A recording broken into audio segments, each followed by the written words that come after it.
This is deer hair. Ew, why? It's just hair. It's like on top of your head. I'll be picking up stuff and I'll be handing it around for you guys to touch, to feel. And by the way,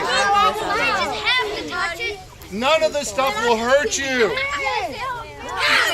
It's like petting a dog. Hi, my name is Terry Cannon. I am the manager at Logan Recreation Center with the Peoria Park District. I scheduled the field trip today for a nature walk for our kids to come out and experience something that I'm sure most of them have never experienced. Is it real? Yes, that's a real snail. I just found them over there. You might touch it. They mostly live on the south side of Peoria, so that was my goal, and just to get them to experience nature, to appreciate it, and hopefully fall in love with it.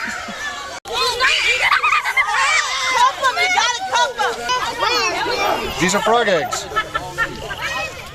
See, I even got a little tadpole. What's he grab it? He can grab it. They don't have any teeth. Grab it, boy! Grab it! Nene!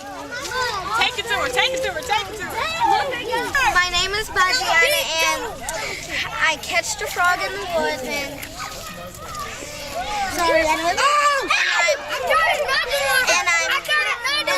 I'm doing stuff, finding some and hearing stuff out here in the forest.